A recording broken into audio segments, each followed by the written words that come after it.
Amis de la plume et du papier, bonjour. Après sa brillante élection présidentielle vers l'apothéose autour de Romuald Wadaï, dans sa manchette de ce mardi 12 mai 2026, Actu Express rappelle le score triomphant du président élu. Pour son investiture, encore 12 jours. L'emblème décompte les jours. Le patrimoine revient sur la question de la délocalisation du lieu de prestation et se demande, Porto Novo, à Djaché Hogbonu, la ville aux trois noms perd-elle ses attributs?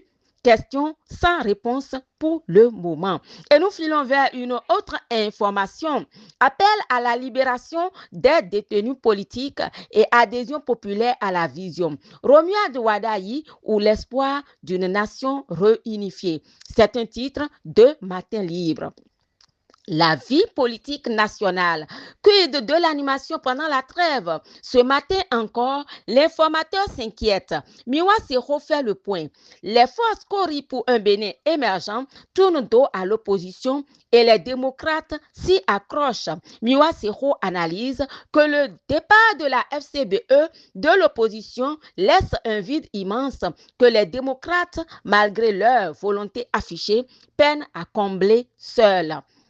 L'actualité sur Kémy Séba est à lire dans le journal La Boussole. Entre extradition et accusations graves, Kémy Séba dans une position de plus en plus fragilisée. Ce qui fait dire cela à La Boussole, c'est que son audience est reportée pour le 19 mai prochain. Et donc, le journal informe, nouveau revers judiciaire pour l'activiste en Afrique du Sud.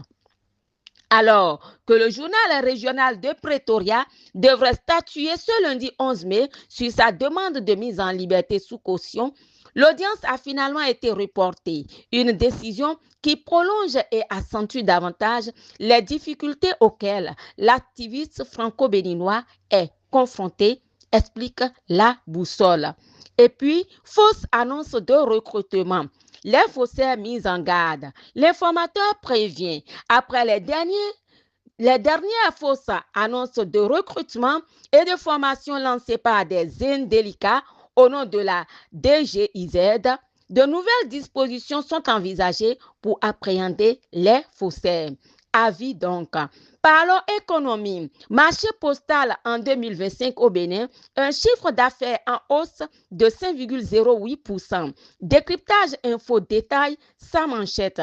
Une croissance portée par les services financiers et l'Express. Inconditionnel de la revue de presse, toujours économie, exportation agricole vers l'Europe.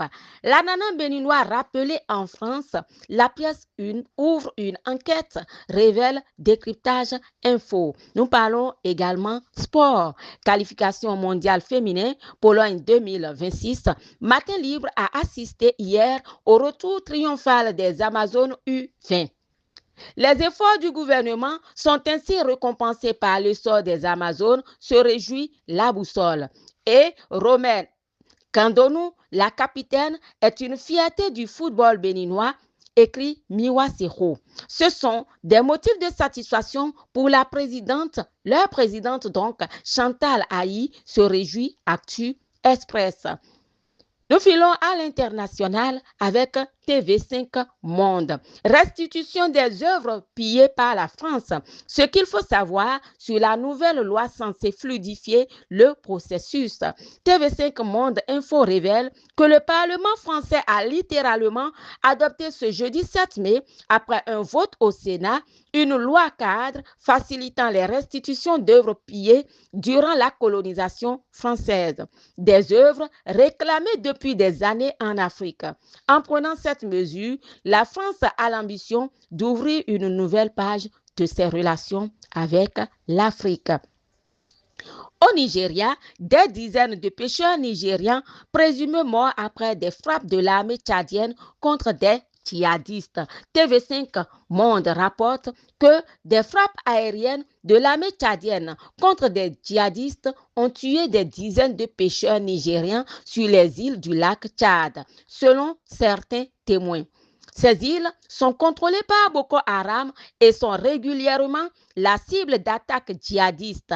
Et ce sera l'essentiel des informations de cette revue de presse. Fin donc de cette revue de presse que de la fidèle Tamandao Agossa, l'œil féminin des médias, vous remercie d'avoir suivi. À demain.